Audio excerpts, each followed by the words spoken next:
And 3, 2, 1, ladies and gentlemen, boys and girls, my name is Amal, and joining me tonight I have George, the Moose, and Andy, and we are the Monday Blues, proudly brought to you by Globalnet Solutions Australia, Mercadante, Woodfire, Pizzeria, Elite Plastering Group, Kami Projects, Zak Nasser from YPA, Raz Homes, the Bottle Loan Pascaval, and Damo Finance. And we are here with the Round 21 review, where the Fremantle Dockers beat the Blues 15-4-94 to Carlton's 10-7-67 at Optus Stadium yesterday. Fuck my life. How we doing, boys? Moose. The Moose. Yeah, thank you. Better. It's different playing on a Sunday, late Sunday. It's good. It's still fresh. Yeah. Happy Monday. It was rough. It's like we all expected it though, like in that first, and then it just went downhill after that, like the rest of the season. But I'm all right. Yesterday was a really nice day. Good day for a barbie. It's good, George. Indeed, it was. Big thank you to Carl for for hosting TMB for the barbie. He can't be with us tonight. Got some important family matters to attend, so shout out to Carl. Hope all is well, sir. Pretty good weekend up until the Sunday night. Look, to be honest, footy this year has just become, for me now, it's just the social aspect of it, hanging out with you guys, going to the footy with my brother and you boys. That's the joy I'm getting out of the rest of the season, to be honest with you. It's the only thing keeping me going. Cooked my back on the weekend, fell down the stairs. Not the first time it's happened. This is beginning to be a me problem. Big feet, missing steps. Landed on my lower back. Big feet. Big gloves. Big. You ain't get off early, yeah. Yeah, carry on. How are you going, Andy? Good, man. Good. As Moss said, it was a great day for a barbie yesterday, thanks to Carl. Yeah, just another game, another result, and just another week closer to the finish line. You know, we're almost there. So, looking forward to it. How you going? Honestly, Mark? it couldn't come quickly enough. No, I'm all right. I went to Bulla on Saturday. That was nice. Beautiful day. Man, fuck. I had no idea how expensive it would be going up with your family. Just the day trip cost me like $1,000. Ridiculous. Ooh. A lift pass at the moment at Bulla is about $240 per person. What's that do? Lift pass. Yeah. That's just... What's that get you? They just lift you up, yeah? So, yeah, it just takes you up the mountain and then you get the opportunity to ski down. That's it. $240 just to go up the mountain. Yep. That's hectic. Right. Do you know how to ski? Come on. Yeah. We go up with the some other boys. You got a really random skill set. I'm a jack of all trades, master of none. That's what I am. What sort of skiing you talking here? Downhill. Like Carlton. Aiden, can I ask you a question, pretty please? It's important. Fire away. Let us know. This should be interesting. He's doubled up. This must be really important. I saw in the chat Aiden had to buy his missus a present for her birthday. And I think her birthday's today or tomorrow, and he hasn't got her a present yet. Got to pull up, mate. Look who it is. Very good. The great man himself. Our friend Zach, just earlier, a couple of hours ago, actually, catching up with him at some stage this week. His shout. Zach from YPA. Sell Moose. I'll tell you what. What do you reckon Moose could go on the market for? What do you reckon a night not much Moose at the moment, bro? Not much, bro. They get me started. This hurts, that hurts. This doesn't work. This does. Let's leave it there. On your Zach, shout out to Zach. My shout for coffee tomorrow, sir. Tomorrow morning. Let's lock some time in. Rocco Moro, hey George, read my previous comment. What's the previous comment? Can I find it? I'm scrolling up a bit here. The chat's going off tonight. Here we go. Here he is. Hey, George, I saw a kid wearing a 4-20 beanie at the Campfield yesterday at the pre-game function. Hey, I'll tell you what, I've been starting to see him a little bit more. Where did you get it from? It was last year or the year before when they had a promo, buy 2 4-20 products. I think it was like a pie and a sausage roll or like a Coke and a pie, whatever, and get one free. Bocek, I'm on the lookout for one for you, mate. I promise you, we will get you a 4-20 beanie. I have not forgotten about you. Very good. They are trending. Here he is. He's in the chat, Jay Taylor. Bullet Trips is here, Mal 1, JT2, and I'm supposed to be the Melbourne supporter that doesn't go to games. Very good. Aiden, my question is, what is the freakiest thing you've ever done? You'll have to wait until after 10 o'clock for that. He's at it again, Aiden. Aiden's He's done it again. Bastard. It's forever a classic clip. Yeah. Very good. Hit the like button, guys. 111 of you guys. Hit the like button. Big shout out, of course, our sponsors, Globalnet Solutions Australia. Naz, thank you, Naz, and the team at Globalnet. Any IT solutions and requirements for your business, get around Naz and a team from Globalnet. Mercadante Woodfire Pizzeria. Greatest address, Mus. I will get you to shout out the address. 1, 2, 3. Lagon Street, Carlton. 1, 2, 3. Lagon Street, Carlton. Together forever. Very good. Amazing Woodfire pizzas. Great service. Mercadante Woodfire Pizzeria. Keep an eye out for the duck race coming up later in the YEP. We had a tie for the tip. Yep. And as always, 24 hours before the game, keep an eye out on the socials for the poll to enter in your chance for a $100 weekly giveaway from Mercadante. Big thank you to the team there. Elite Plastering Group, thank you to Eddie and the team at New and Old Homes, Buildings, Commercial, Residential, Maintenance, Repairs, Domestic, Commercial, whatever you have, reach out to Eddie and the team. Cammy Projects, great to see Eric yesterday as well. Catch up over a barbie. Absolute gentleman. Precision Framing, Fixing, Lockup, Renovations, Pergolas, Deckings, and now Builds. Yes, right. Yep. Yes. Yep, absolutely. Doing really well. And barbecues. Eric, so he's And an absolute barbecues unit on the too. barbecue as well. YPA Zak Nasser, of course, buying a home, selling a home. Reach out to Zach. He is your man. Raz Homes, thank you to Rules, a home builder specialising in architectural homes, developments, renovations, extensions, and multi-units. Absolutely got some amazing projects on the run at the moment in the north. Bottle Pascaval, your favourite local. Current promotion this week, Andy? Fuck Come in. everything. Yeah, just say burn everything, burn everyone. Get 10% off. Give me a hug. I need a hug. 10% off. Beautiful. And Damo Finance, of course, thank you to Johnny and the team at Damo Finance. Personal loans, asset and equipment finance, and business loans. Get around Johnny, 10 plus years in the industry. Absolute gun. Thank you to everyone. Make sure as well, if you are reaching out to any of our sponsors, let's be real.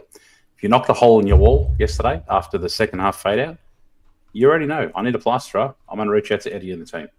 All right? And when you do reach out to them, make sure you let them know where you've actually got their details from. All the details are in our video description. I'm not inciting any, violence or damage to homes, of course, but make sure, have a think. You know where to go. Get on the video description. Get the contact details. Let them know where you got it from. Thank you. On you, Georgie. Before we get into the actual review, we got to go back there again. Moose, you're a fucking celebrity, bro. You're the man. Where's Rocco? I saw Rocco in the chat. Rocco's in I the think he chat. misses me. Yeah, he Feelings is. mutual, Rocco. It's been a week. Together forever for 10% off. It was I love good. how everybody it was a just good, gives discounts at my shop, but that's my favourite. What do you mean, man? Everyone I told I got time to go down there, but I'm doing 25%. I don't know if they've come through yet, but yeah. See how you go. A couple of shout outs. Scotty Tompkins and Aiden. Shout out. I miss you too, Rocco. Feelings mutual. Toot toot. Oh, I'll see what you did there. Yes. That's about it.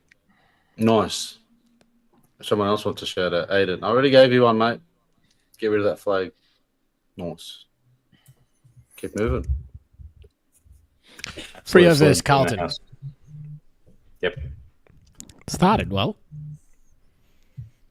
I haven't seen that type of pressure applied by Carlton all year. Genuinely, like all year.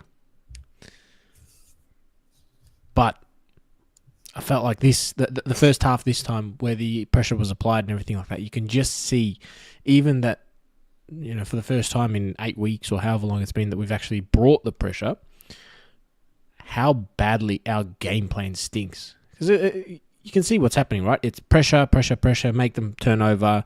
And then when we turn it over, it's just try and get it into the forward line as quickly as possible. That's it. That's all it is. So a few times there was some hit ups on the lead. Peter was one of them. I think it was in the first quarter to Zach Williams or the second. But other than that, once you run out of legs, once you can't continue to hold that level of pressure that we applied in that first half, it was immense. It was the highest rating that we've had all year. I think they said it was like 240 or something on Fox Footy. But then once you've run out of legs and once you cannot sustain that level of pressure anymore, we've got nothing to fall back on. We burn ourselves out so quickly, it's unbelievable. And that's been our downfall all year. And I'm so over this season. And fuck the club. Okay. I think the mental fatigue for players as well is evident. Like you see players, yeah, they physically get tired, but mentally as well, they capitulate. Or when you got Weeders absolutely shit in the bed in that last quarter a few times, when it's Weeders, you know, all right, like things are bad. You know, it's can't hit pressure rating at 20. Oh well, there you go. It's a lot of shit. I want to know what pressure rating. I want to know what being purple and green was thinking in the first half. Obviously, being a Freo man, were you confident in your team? The odds were interesting, I think, throughout the game. But were you confident in your team clawing back, knowing that I don't know, we laced the oranges at halftime with something? It's the same thing. It's the same way. Like I say, don't get beaten by what you know. We're doing it every week. It's the same thing, and it's interesting when we went zip and 4 to Collingwood, it was like in the spotlight. You know, now we're in round whatever it is 21, and we're still talking about the exact same thing. We're losing the exact same way. Hey, how's that fucking pressure rating work? Does anyone actually know? I'm not sure what the formula is, but I assume it's going to talk about, you know, tackling contested possessions. Because I was listening to Triple M. I think it was Saturday night. I don't know when Collingwood and Brisbane were playing. Was it Saturday? And I think it hit over 300 all-time record or something, and it caps out at 375. And I can't remember who was on the radio, but they were going off, and by the end of the quarter, that had gone down to like 200, and it finished less than 300, but it peaked at 300 and something. I don't know how it works. And they were just sort of going off. Yeah, found that interesting. Nice. Quick one. Thank you, Scotty. Shout out to you and your luscious locks, mate. We love you on the show. Hope you're well. What's with everyone Catch up wanting for a a bit shout out tonight? It's so funny. It's the harder you grab your opponent by the balls. Well, so who's to blame? This is the $1 million question. And this is the question we're hoping to get an answer for in the off season. Who's to blame? Is it coaching? Is it playing group? Is it conditioning? Is it everything? You know, like I think there's a little bit of blame to go across. Like I think everybody's to blame. It's going to be such an important off season this year. I truly think it'll be the most important we've probably ever had.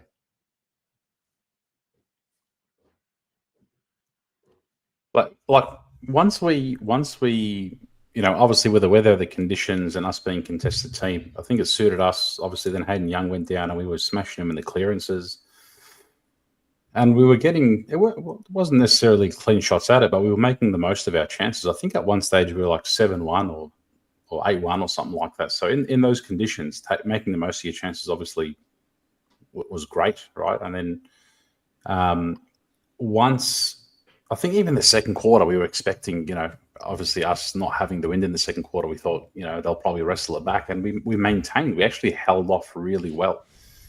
So I don't know if it's a directive or the players are just starting to play a bit more safer once they have a lead that they think is sustainable. But we know in AFL it's just not.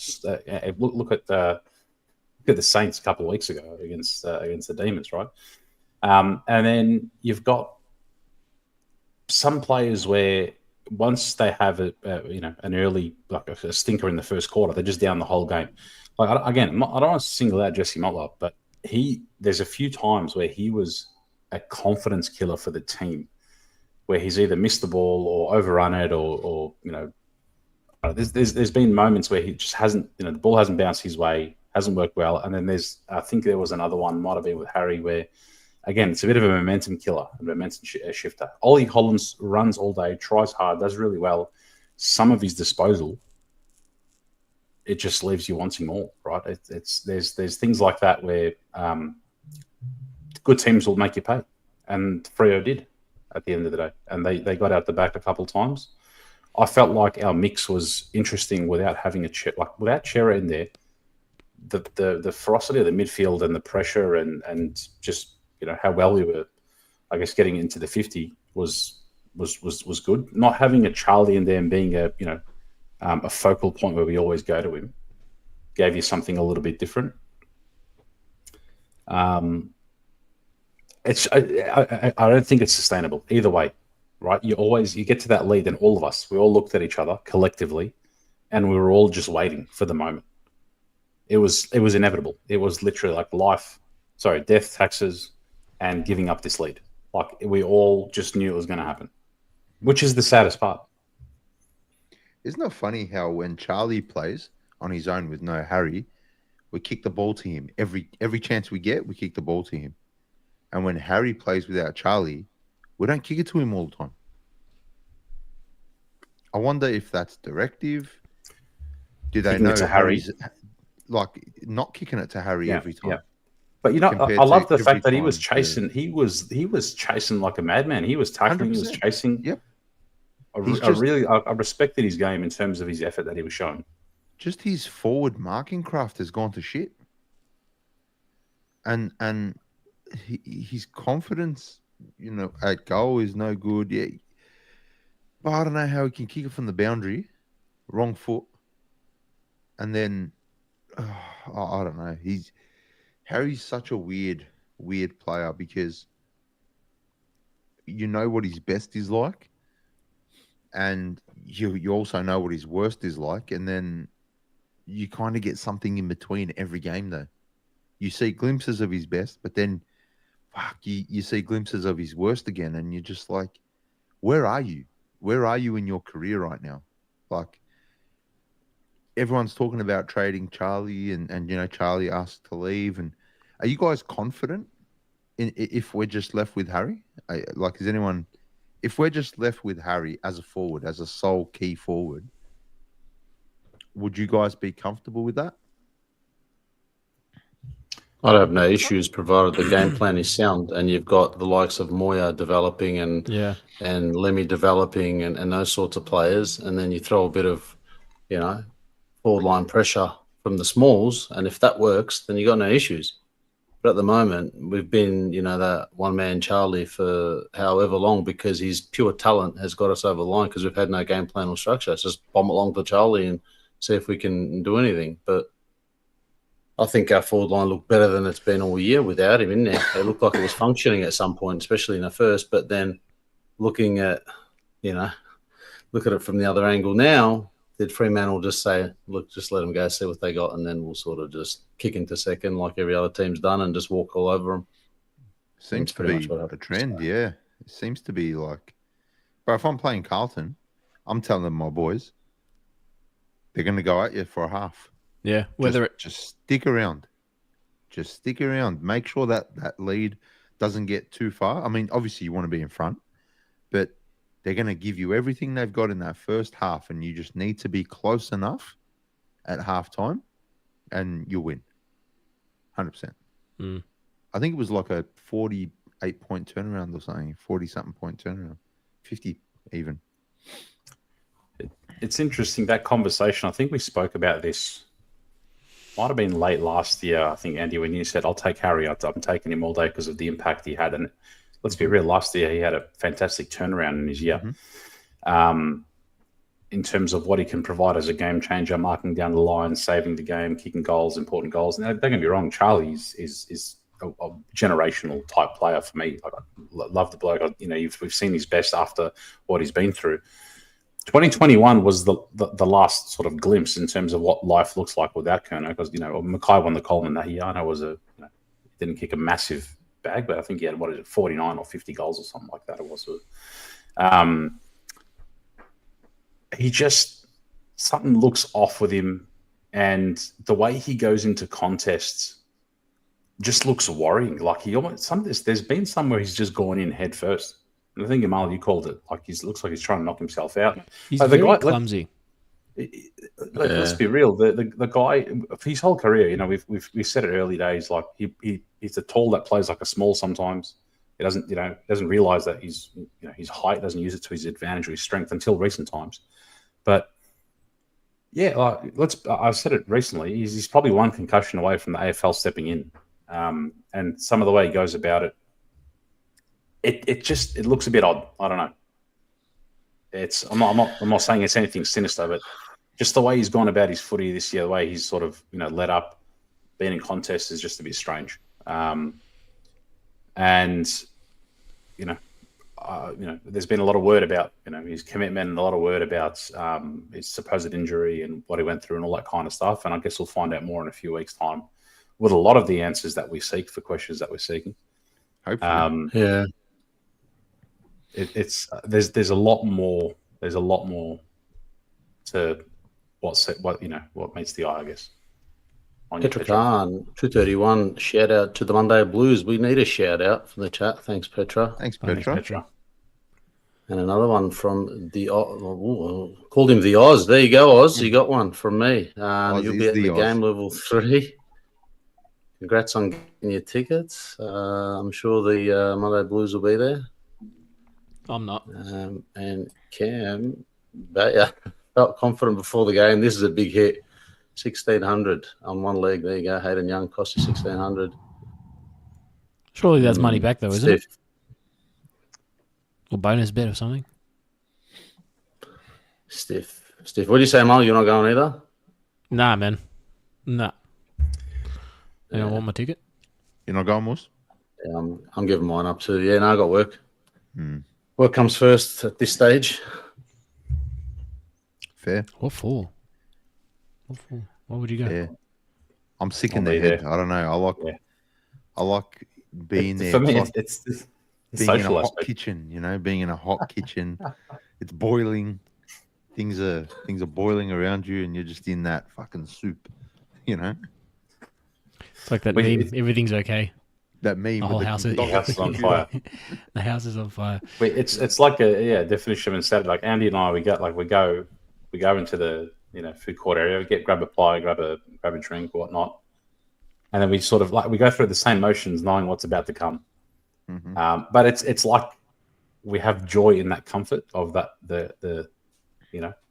that routine, and that's what, like I said, that's what it's become for me. But for me, it's just a day out at the footy. It's a social aspect. We have a laugh, we have a scream, we have a cry, we have 100 emotions in 100 minutes. That's what I'd be doing too if I wasn't working, Rocco. Absolutely. Exactly how I've been feeling for the last probably 20 odd rounds. Sorry, quickly, right after the game, we did this in terms of routine. We got, because where we sit and TJP sit, obviously it's just one bay away. And then we convene outside and we just let loose. And then save it for the show. Sorry, let's carry on. I was just going to say, I don't know if it's the silver lining thing of, if we regroup at the end of the year, is it all in the head? Because, if we're thinking this is a supporter base, they're up by 20, 30 points and we're going, all right, here we go. They're going to come right over the top. We're going to go to sleep. We're going to buckle. We're going to start missing the simple things. And if we see it as a supporter, but it's all in their head as well. Like as you said, Andy said before with Weeders, like if he's gone to shit, like what does it say about confidence? And you're kicking them from the boundary, but you can't hit it, set shot 20 metres out. Like, I don't know. For me, it's a perfect storm. List isn't right. It needs to be tweaked. Yep, got that. Structure isn't right. We understand that. Game plan is definitely not right. But then a lot of it is mental. It has to be, especially knowing what we know about, players who are actually fit who don't want to play. That's 100% mental. So... I think you're spot on, and surely it's only natural for any person to think about, okay, we've been here before, it's happening again. It's only natural. So no matter, I think how much of a professional athlete you are, no matter how much therapy you probably go through a week, physical and mental therapy. So I just think it's inevitable that your brain will go there. When it's deep into the fourth quarter or halfway through the fourth quarter, your body's tired, your mind's tired, your instincts are just going to kick in, and you're just going to be like, "Oh shit, we're here again." I think it'll be easy to fall into that. You're spot on, Moose. It almost feels like that the overall win for the team is not what's front of mind for the players. It's like they've almost got their own individual KPIs that they need to hit and all that kind of stuff, and that's more important for the individuals playing for Carlton than the overall team result. And that's what I think. It's that they're focusing on hitting their KPIs, and maybe they spent the first half doing that, right? Maybe there was a tackle, for example, a tackle KPI or a pressure rating KPI that they needed to hit. They did that, and then all of a sudden they come out halftime and be like, yeah, whatever, man, we've done what we needed to do. Game's pointless at the end of the day. It's a dead rubber for Carlton. It's not going to make any difference for them. Maybe for Freo, but not for us. And what makes me think that, in particular with one player, and that player is Blake Acres. I've never seen someone smile so much throughout a game with the opposition ever in my life. How many times did he tap him on the head, like pat him on the head? Yeah. Tap them on the ass. Caress them. Bro. He's doing that during the game. What's he doing after the game? Exactly. Does he know that they're not his teammates anymore? That he plays for the opposition?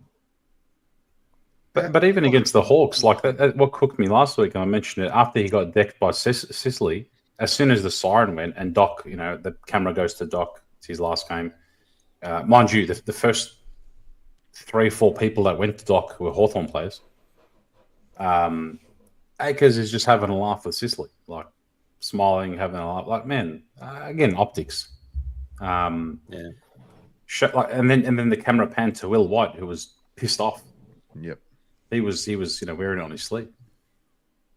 Being purple and green, thank you for the $5. Can we get a review of the best players? I thought you were really good until Harry O'Farrell got hurt. Yeah, poor bloke. We'll cover that as well. Cowan, Evans, and the Youngs were good for you. Like I'll tell you what. I mentioned a few weeks ago, the old fishbone diagram about leadership group. Getting Ollie, Jack, in a room and saying, if you put your credentials forward for future captaincy, I'm going to swap Jack out of that with the recent, obviously, contract negotiations, whatever it is, or the medicals with the Pies. I'm going to take him out, and I'm going to put Cowan in that, because Cowan exemplifies just that hard nut player taking the game on. And I see like a younger sort of leader, like what a Newman is in that back line. I see that with Cowan. And look, Tassie will probably come calling, because being a Tassie boy, obviously, and we've signed him on for a couple of years. But I'd be swapping Jack out in terms of that future leadership crop, and I'd be popping Cowan in there for me. He was good. He's been good. How can Jack come back to the club? I really didn't want to talk about Jack, but you brought him up, and you're rightfully removing him away from any leadership position. How could you possibly walk back into the club after the Collingwood's coach has come out and said, yeah, we met up, we actually had a date. He's called it a date. How how could you look your teammates in the eyes and then potentially be in a leadership group? Like, I understand we're all adults, right? And, yep, it's a job at the end of the day, and he was maybe seeking options elsewhere, whatever, but like, leadership has to be all in. You got to be all in. And if you're looking elsewhere, you're not all in, even if it's best for your career to look elsewhere. Even if you're just sussing it out. It's not a good look, and I would not want Jack Silvani anywhere near our youth in any leadership position after that. It's embarrassing. And Craig McRae probably knows Jack's not leaving. He probably could tell Jack wasn't leaving and just thought, you know what? Fuck, I'm just going to put a bit of salt on it. You're not going to come to us. That's cool, but you're not going to enjoy your time at your club. Potentially. I don't think Craig McRae's that sort of guy, to be honest. Well, was he disrespecting too an opposition coach, though? I disagree. I think that's the opposite of professional. I think if you're Jack Silvani, I think he's just he's taking the opportunity. It was served an opportunity to sort of expose Carlton. Who's not going to expose Carlton if it's come to you, right? He hasn't gone out of his way by any means. Well, he could have said what every other coach has said and said, "Oh, we don't talk to players while they're contracted," and that's the politically correct thing to say, right? That's what every coach says. So for him to come out, and even Voss said that he didn't like it and he would never do that. So that's disrespectful. He no coach has done that before. Has openly mocked. But we're a fucking laughingstock. He's literally just mocked us. He's disrespected us to our faces. Yeah, but what do we expect from? It's on Jack as a representative of the Carlton Football Club, right? 100%. And the Carlton Football Club needs to own that your player who's contracted to you has gone externally and spoken to someone. So you know what? I sit on the fence with this one. Yeah, it goes against everything that coaches and playing lists have always done. It's just it was very out of the way of Craig McRae to go along with it. It's not like Oscar Allen getting busted with photos and all that. It was rumors, and even if everybody knew about it, he could have just said, "I don't know what you're talking about." But he went out of his way to say, "Yeah, I'll meet up with him, and I want to meet up with him again." To me, that's just he's blatantly disrespecting Carlton. He's blatantly disrespecting Michael Voss. Yeah, but we've opened it up to him, so he's definitely got a chip on his shoulder, absolutely. And credit to him, he can. He's quite successful in what he does in the operation he runs. So I don't know. That's me. I see this in a different, or from a different angle.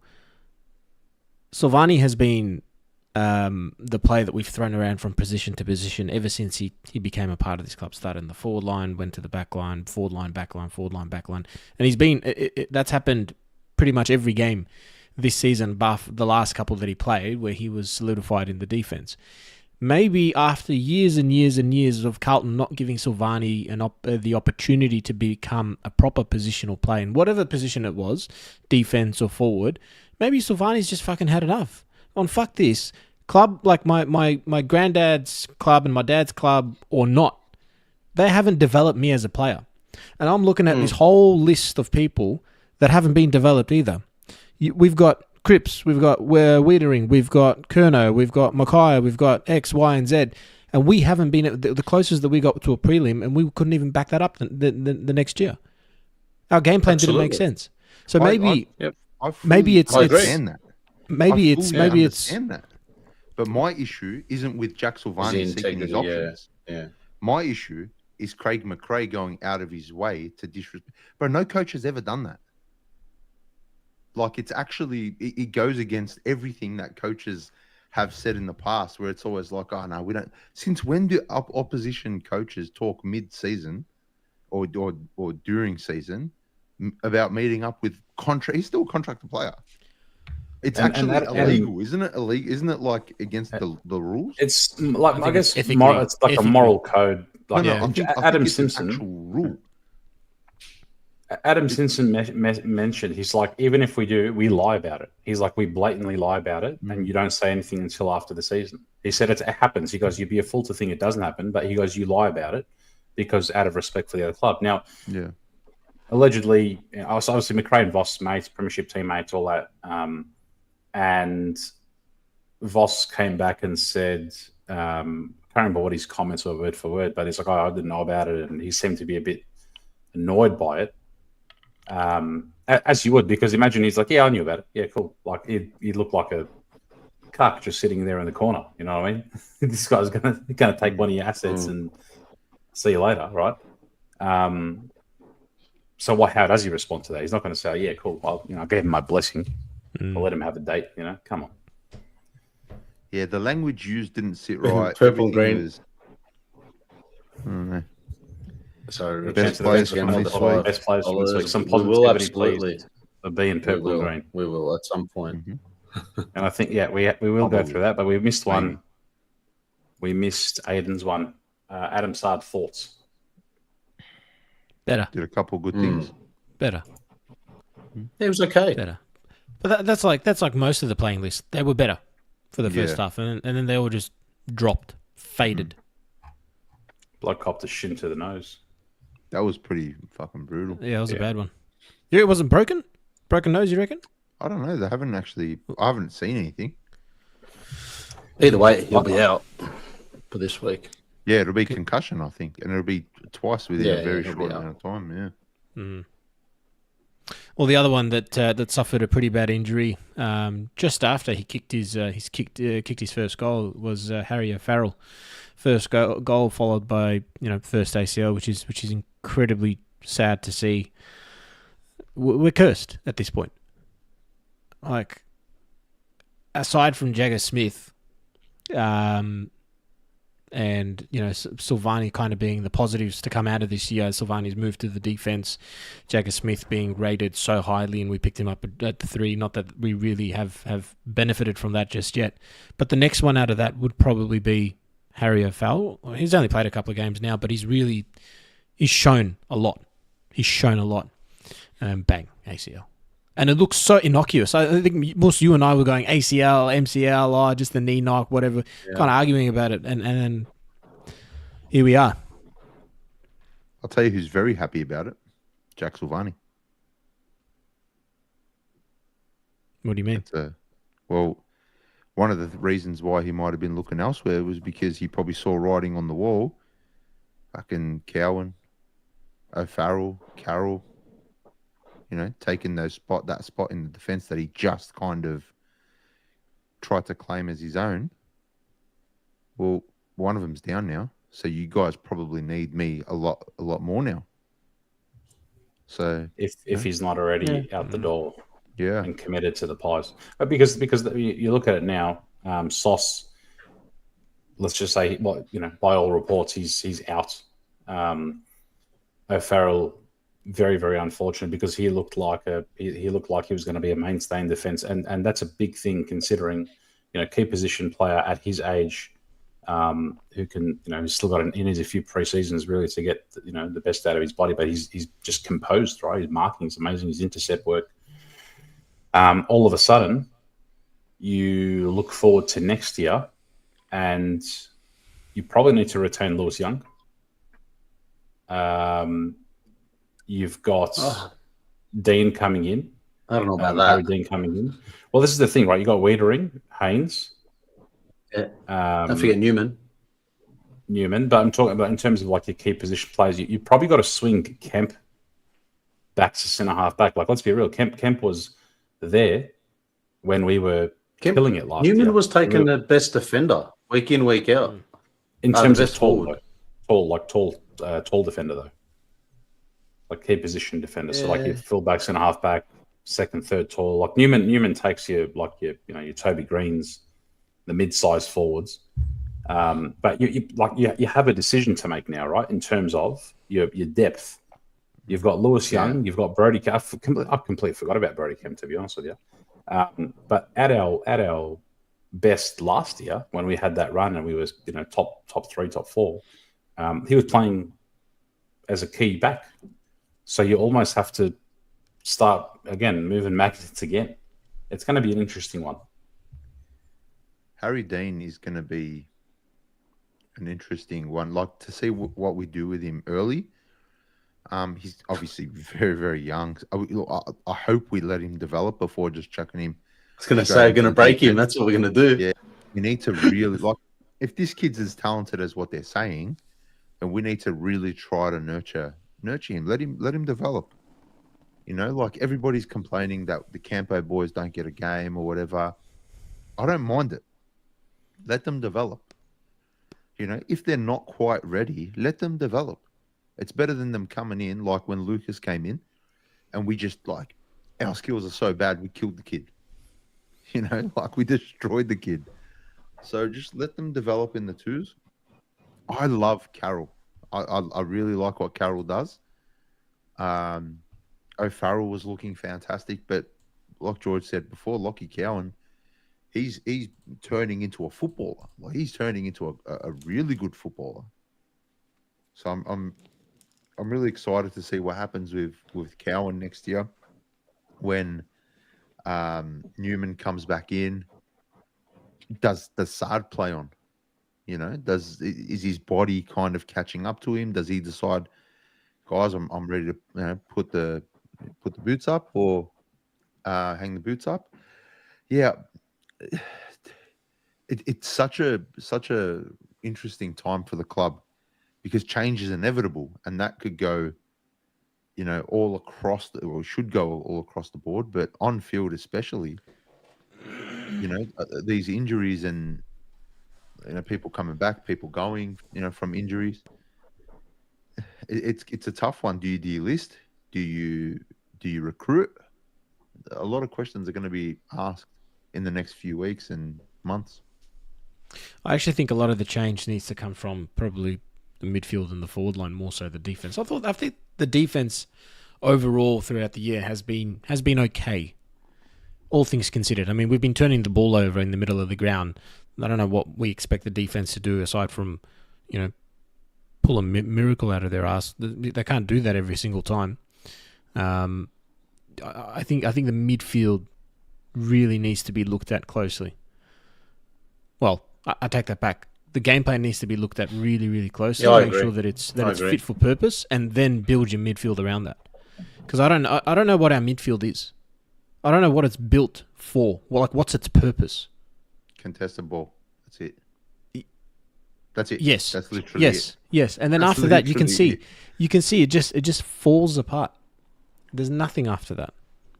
Coaching is going to have so much to do with this next year. Whether it's Voss, whether it's someone else, whether it's new assistants. Change is inevitable, and it's going to happen, and it's just how far does the change go? Like what if we have a new coach who's going to come in and he's going to say, I don't want this contested ball. Why do we want contested ball? I just want speed. And then we got to upheave the entire list pretty much because we're all pretty slow, apart from quite a few. So, yeah.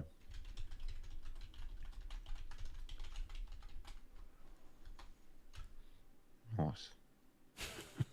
Just everybody on their phones. Yeah, it's one of them ones. I think we got to talk best players. Dan Purple and Green is really, really wanting us to talk about our best players.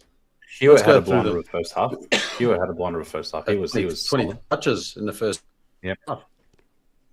He had a good 3 quarters, and then What the is rest being of them. Purple talking about? He's just harassing me. I don't even know what.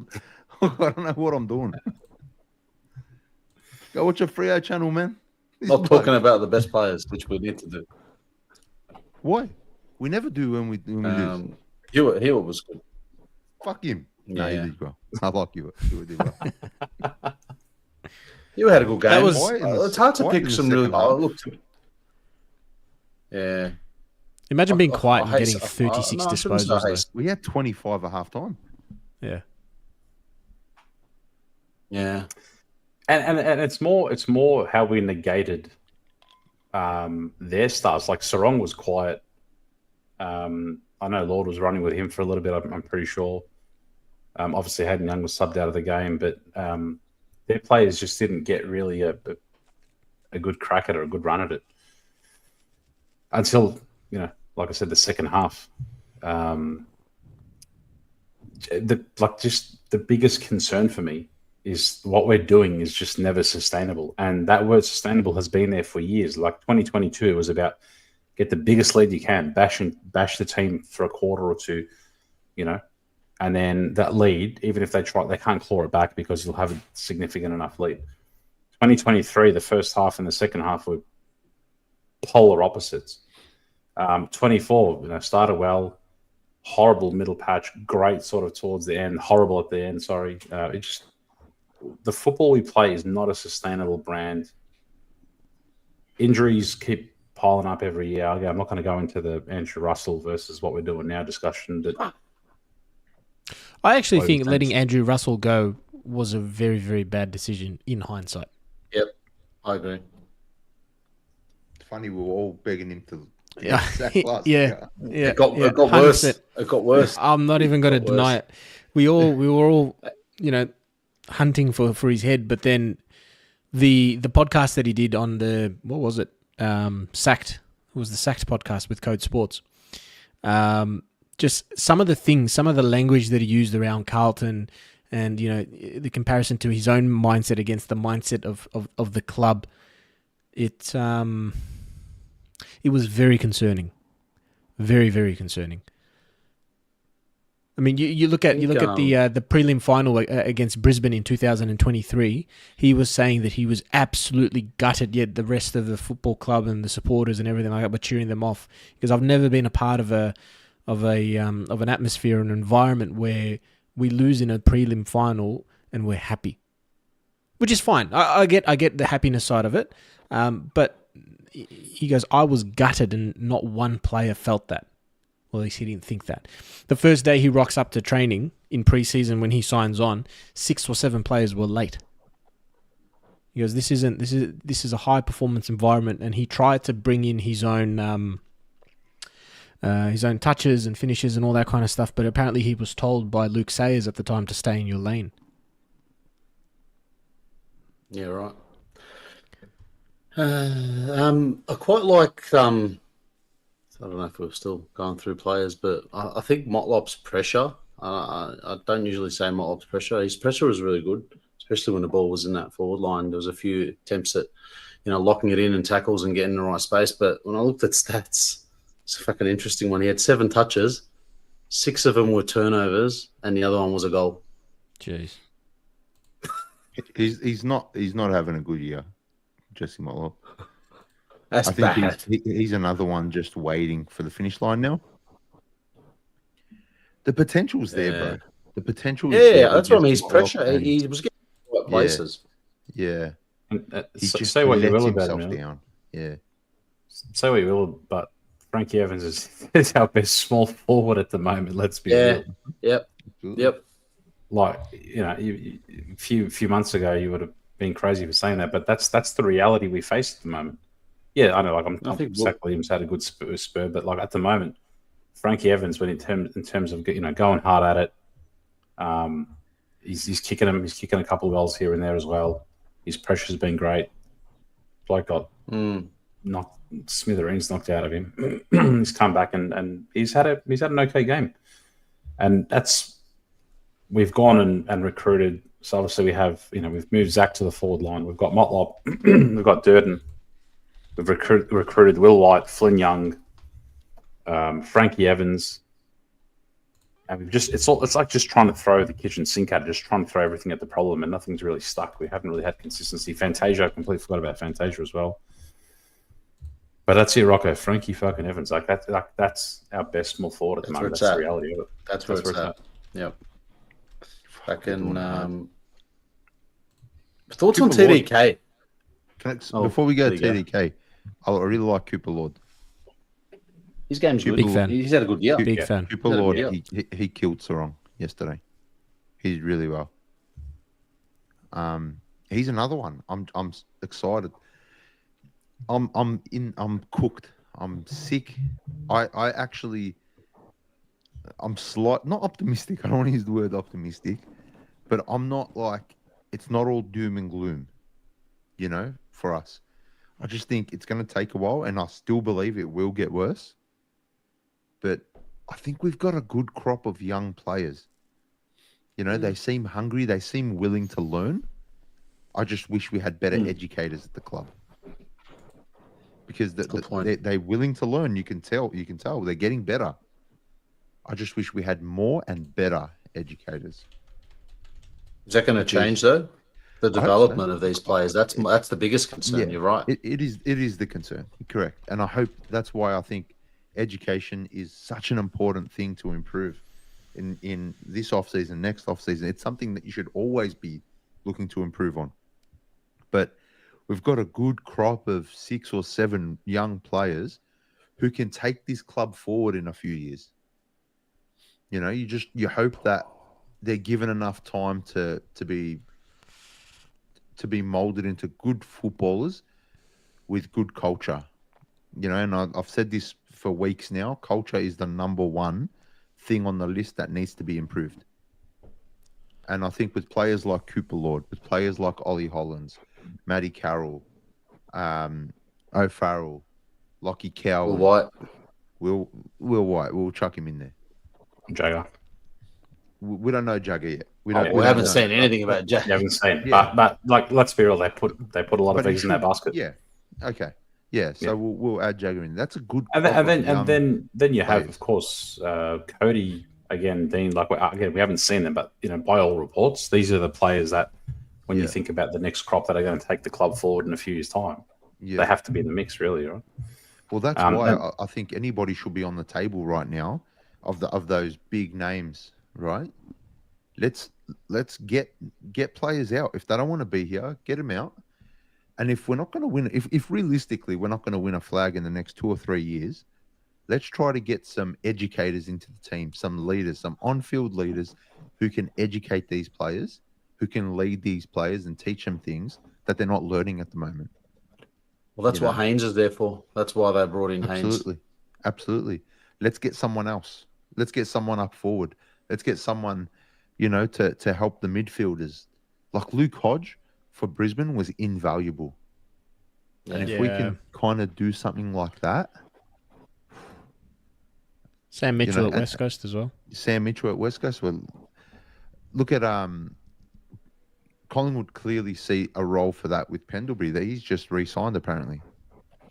So they're happy to have him go on.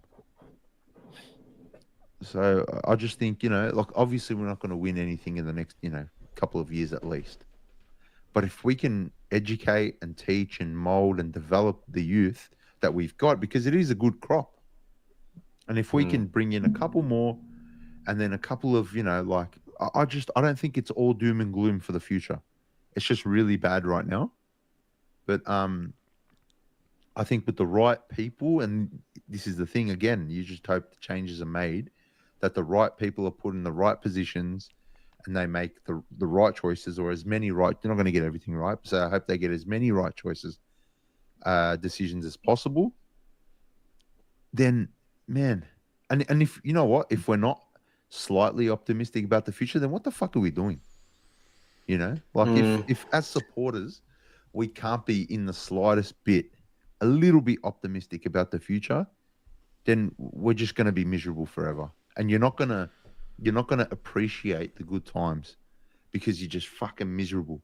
Like I made it a point to just try to enjoy this season because I genuinely thought, this was last year as well. I thought, we've got a chance.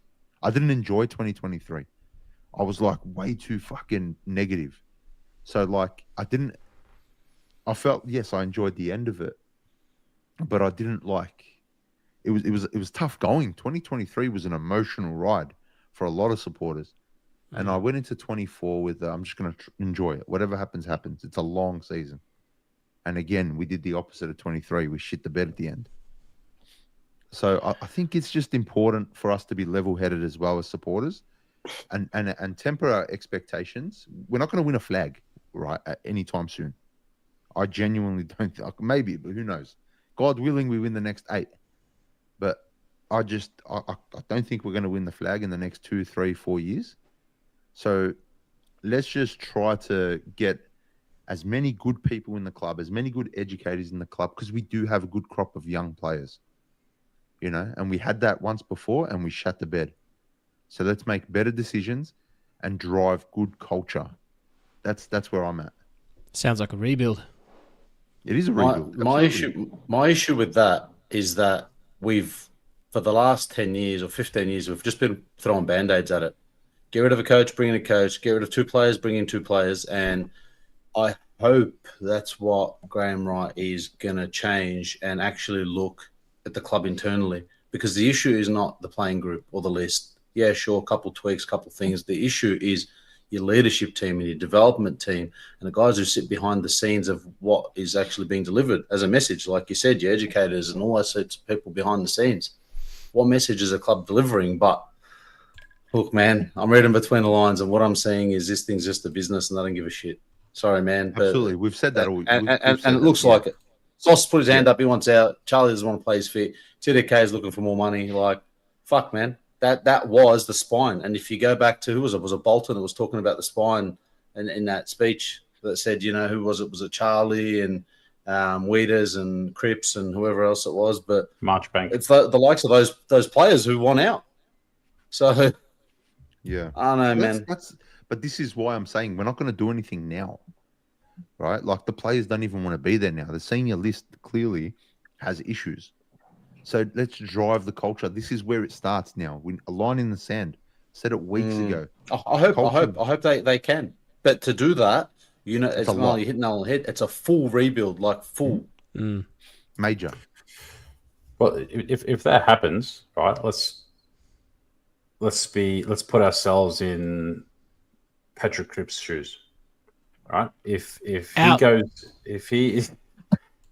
into his exit meeting, he's just seeing his best mate retire. You could see how much it meant to him. That he literally looked like he was a broken man, that he couldn't get it done with Doc, right? He's obviously, he'd be questioning himself. He'd be going through all sorts of emotions. Let's just say the club tell him we're going to go in this particular direction where we're going to start moving some players because there's you can tinker with the list. You saw what Pi's done. Like again, it's a very different scenario, but Pi's moved on a couple of players and within a couple of years got a flag, right?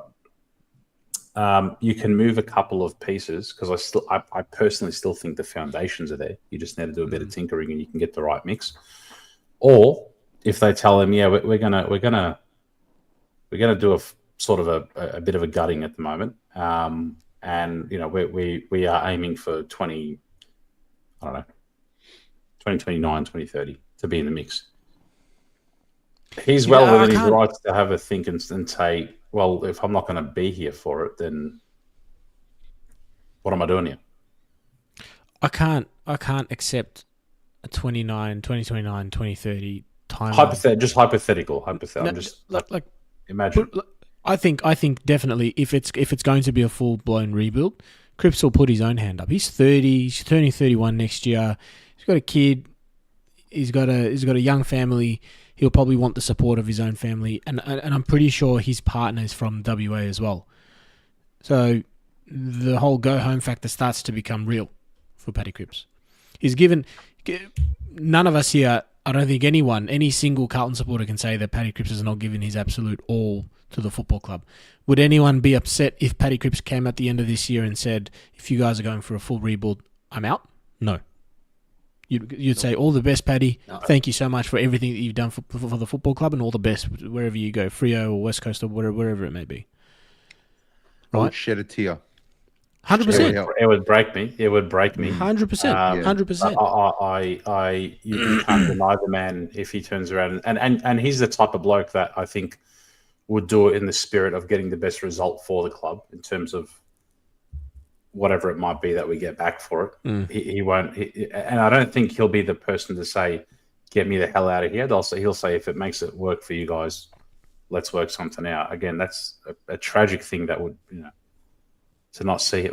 Again, we are emotionally invested in players rather than the emblem and the jumper, yes. But These are the sort of the real discussions, decisions, thoughts that are going through people's minds. Surely, like right now, he would be thinking, and you know, in the coming weeks when, you know, the supposed, you know, broom comes out and you know, there's going to be a bit of a clean sweep. He's going to, like, he's well within his rights to ask some questions, like, what does the next few years look like? What's the plan? Because I want to know if I'm going to be in it for the long haul, for the next few years or whatnot, what it's going to look like. But if you're going to start fresh, which I don't think we'll do full rebuild. I don't think we're going to do, like, you know, what it was when Malthouse came out and said this club needs a full rebuild and everyone panicked and there was a whole, you know, shebang that happened after. I don't think it's going to get to that level. I think just tinkering, personally. I think not getting carried away in terms of who's going to be outs. Like, there will be some outs. Let's be real. There's going to be some outs. I don't think it's going to be as bad as it's reported. It won't be a deep cut, though. This is the thing, right? I think they've been rebuilding silently over the last couple of years. Just look at the way they've traded. Look at the way they've drafted. Yeah, I mean, we've gotten rid of some pretty senior field. talent. Yeah. What do you mean?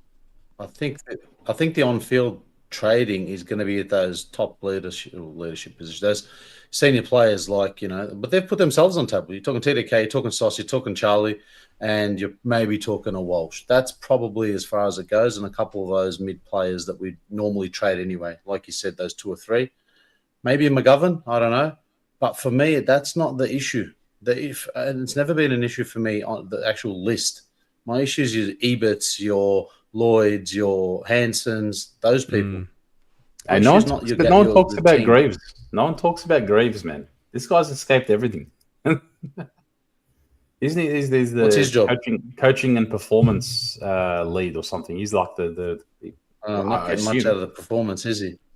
Like he's gone under the radar hard. Again, I'm not going to don't want to throw the bloke unnecessarily under the bus, but he's just been under the radar hard. It's going to get fired tomorrow. Andy Cam Byers left a little donation and a comment for you. What to say? Is the girl behind you doing nose candy? A bit of crushed Panadol. Come on, mate. Surely you've seen Pulp Fiction. That's Mia Wallace. Great movie. I'll tell you what. Fantastic. At work a couple of weeks ago, this is a safe work story, but WizFizz packets. There was packets of WizFizz. They had a bit of a bring your own lolly day. There was like lollies. It was not going in that direction. But anyway, so much packets of WizFizz left. Took a packet home. Went and done school pickup, and I'm just there in the school car park with my little spoon, and WizFizz just looking like a fucking degenerate. Remember, I'm like, the optics. This is not good for the optics, but it was WizFizz and it was fantastic. Remember, when we used to go out? Yes. Girls used to ask us what we did for work, and we tell them we used to put spoons in the WizFizz packets. That was our little icebreaker. Yes. I want to give the looks you'd get from that one was, there must be someone that does that. That's an actual job. Gentlemen. Appreciate you coming in, mate. Absolute gentleman. Thank you. On your Carl. Yeah. A lot to talk about. TDK said he was staying. Yeah. Where? So did Dan. To a player. Yeah. You see him say it, like, I'm staying. Lip sync. Yeah, the lip read. Kind of hope he goes. Like, I definitely hope he goes. I don't know. We're all resigned to the fact that he is.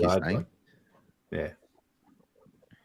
I think there'd be a few upset people if he doesn't go, right? Because I think we're planning for it to happen for the draft capital. It's disappointing. But he's even his sort of form has fallen off a bit, and Saints fans are getting a little bit antsy because obviously the prospect of losing Nass and then giving all that money to Tom, that's got the potential to derail the change room, and you know, if going back a bit too. Sorry, but has he gone into preservation mode? To me, that tells me the deal's been done, and he's gone into preservation mode, just cruising. Yep. Just quickly going back to WizFizz, Elijah Hollands is back at the club. Again? With the VFL side, I think. Yep. What's happening? Would you guys delist him? Would you keep him? Just a simple delist or keep? Moss. D-list. Georgie? Keep. I don't know all the details. Keep. Amal? Keep him. Nice. I'm a delist. What are you doing? Delist. Yep. Culture. Yeah. 2 and 2. Yep. Culture. That's exactly We're never going to get the detail. We're never going to get the full detail.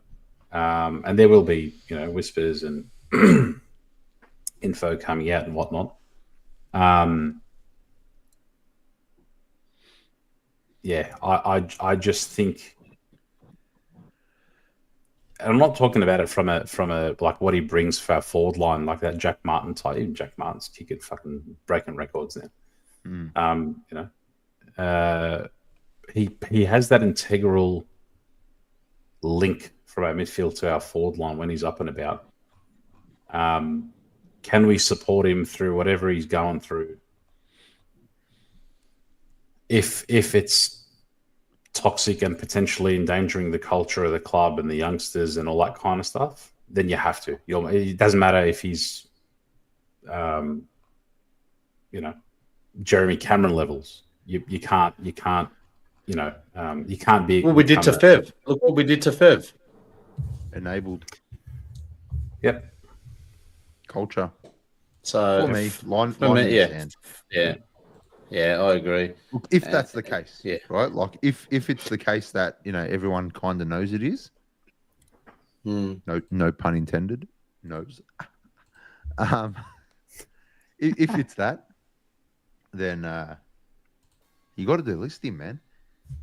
How do you explain that to a mother of an 18 or 17-year-old kid coming to Carlton that it's a good environment, it's a safe environment? If he's all over the news.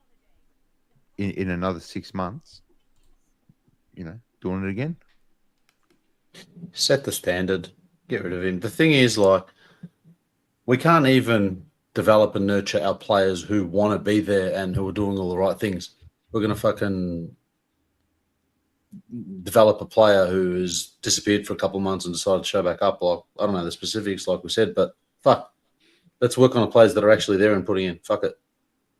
Is it legal to just give him a massive slap, bro? Like if Voss gets him into a room and just gives him a massive slap across the face, bro. Pulls him by the hair and just gives him a proper one. Go and play VFL for a month, man, and then come back. But just bring back up. It's no coincidence we played some of our best footy this year when he was in the side.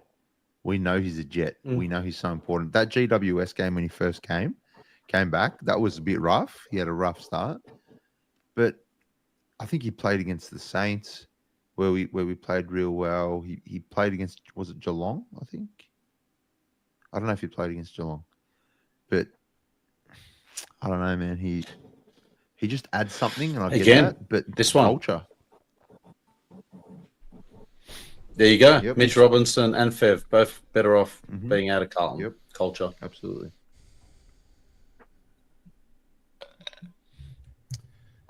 Well, there's also the actually Scotty's called. He'll have been gone for exactly 12 weeks. By the way, nothing sus. Strikes and all that. Yeah, so, true, eh? Yeah, it's a fair point. and AFL, like let's be real, everything's covered. Wait. AFL Go back. What's the 12 weeks? Elijah's been out for 12 weeks. So 3 months. Strike policy. Gotcha. But this is the thing, like AFL media, clubs all work very, very, very closely, journos, all that kind of stuff, to just sweep. Let's be real, we all know it's fucking rife within AFL.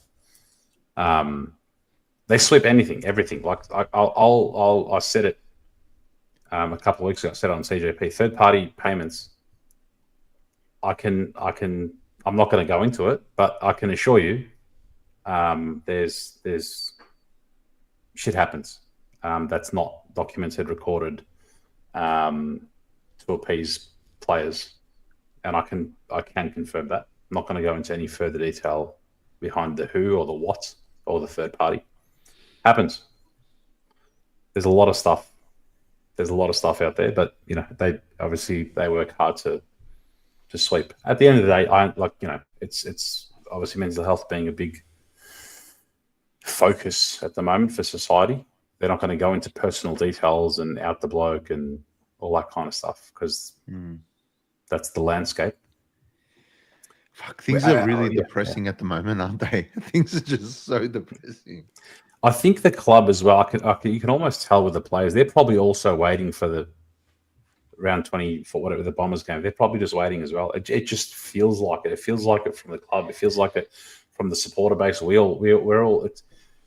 It's becoming not tiresome, but it's just trudging to the end. Yep.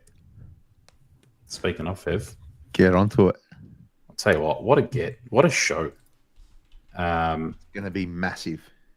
TJP Live 4, Heath Scotland, Brendan Favola, Brad Pearce, mate. Say no more. Like just that enough is massive. Featuring the Monday Blues will be there as well. Howler, Dawson Street, Brunswick, Saturday, 30th of August, 6 till 11 p.m. Trybooking.com. Search up TJP Live. Trybooking.com. Get onto it ASAP. Limited spots available. Limited tickets left.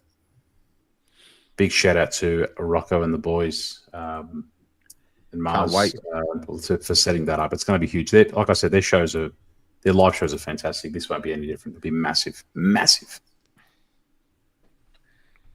Yep. I can't wait. Big night. Tickets are pretty cheap too. Like for a night that's going to have Heath Scotland, Brad Pearce, and Brendan Favola, and the Monday Blues. And Rocco's a drugger. Rocco, I'll tell you what, Rocco's stand-up comedy. I hope he does. Rocco, if you're in the chat still, please. Set. Yeah, I want him to. Can you please do another set? Because I'll tell you what, he is. Now there he is. Did you guys see his ad? Moose, you saw it. Yeah, Rocco's an actor as well. Yeah, Rocco's a star. Yeah, does it all. Pool cleaner. Yep. He's been a pool cleaner. He's been a Russian mobster. It's been. Yes, he's confirmed. He said, yes, I will. Yep, he's confirmed there. Love that. There you go. Being Purple and Green has asked you a question, Amal. Does your Braid football team play at Hogan's Road Reserve in Hoppers Crossing? Negative. That's the west. I'm in the southeast. I play SFNL. It's my last game this week too, because the season actually finishes next week, but I'm off to Bali. So, Nice. looking forward to that. We've got a duck race. We do have Let's a do duck race. Let's get into a duck race. There you go. Yep. So while George gets that ready, thanks to Mercadante Woodfire Pizzeria. Great pizzeria. If you want a good pizza and if you want a good pasta, if you want a good dessert, you go down to Moose. 123 Logan Street, Carlton. 1 Logan Street, Carlton. That's right. So we had our weekly giveaway, and I think we had quite a few people enter as well this week. A lot of people tipped Fremantle by 35 points, which would have been epic because I reckon there was about 17 people who tipped Freo by 35, but only 2 people tipped Freo by 27, I think it was in the end. So once Georgie's ready. Should be coming up in a second. Yeah. Oh, give us a shout out when you can see that. Yeah, just make it bigger if you can. Here we go. Hold on. How's that? That's it. Yep. So 2 people tied. James Shiver and I am Taha. If that's the Taha I know of, who runs an amazing page for AFL card breaks, Chuck's breaks, get around him. If that's you, Taha, shout it out in the chat. I know he joins us sometimes. Absolute gun. James and Taha tied for this one, so I'm going to shuffle it 5 times here. 1, 2, 3, 4, 5. All right, who's your tip? I'm going the Jailbird. James. the gentleman, I'll back in Taha for this one. Let's see how he goes. jail duck. 3, 2, 1, off we go. You don't want to be leading, No. James. Nah. No, Too early. Maybe too just- early. Back. James is gone. maybe You don't want to be different. leading in the last 10. James is done. Here we go. I'll tell you Taha's what. gone a little Taha's bit coming early strong. as well. 15 He did seconds go left. early. I reckon Shivers that. Oh, he's Shivers going to win. he's No, got a he'll come. decent lead. He'll come. Oh, He's gonna come hard. He's got think 5 we've seconds. got- No, he's coming. Oh he's my going. God! Look at that. No. Flying. Yeah. Absolutely flying. Comes out of nowhere. Tell you what, Nice. we're all off the screen. There we are. That's one of the best duck races we've had. Very close. James was off the screen. Can I just say that completely mirrored the Carlton Fremantle game? We had a decent lead. They were nowhere to be seen, and then all of a sudden, Then bang.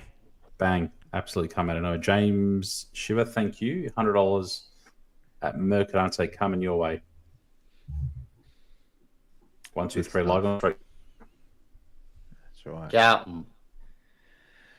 Good Here we session, are. guys. Yeah, all right. Round 22 around the corner. Who we got this week? Gold Coast Suns at Marvel. Oh, around the merry-go-round we go until the season finishes. Graham Wright takes over the club on the 15th of August. Does he come in with sweeping changes straight away, or does he wait until the end of the season before he starts to give some people the flick, whether that be players or coaches or admin or staff around the club? Maybe the coffee lady gets the flick too. Who knows? We'll find out. But until There's then, no Carl. there is no Carl. However, You know what we have to do. You know what we have to do. Beforehand, then- beforehand. Again, big thank you, Globalnet Solutions Australia. Thank you to Naz and the team, Mercadante, Woodfire, Pizzeria. Check out our giveaway post. Will be live on Friday night, because we're playing Saturday night. Elite Plastering group. Thank you, Eddie and the team. Cami Projects, YPA Zak Nasser, Raz Homes, Bodlo Pascaval, and Damo Finance. Big thank you to you all. Check the video description for all the contact details. Thank you for your support. Big thank you to the chat. Our chat's been absolutely on fire. amazing this year. Amazing. So big thank you to you all. Hit the like button if you haven't done so already. Subscribe if you're new. We've been getting some great new Carlton fans, some opposition fans that come in and enjoy our stuff. So we really appreciate you. I think we spoke about it yesterday. Our decision to move to lives instead of the 5 p.m. Monday was, in hindsight, amazing, because we've met so many amazing people. So thank you, guys. But until then, it is sayonara from the Monday Blues. Take it away, Carl. Sicky now. Sicky now. Sicky now. Sicky now. Sicky now. Sicky now.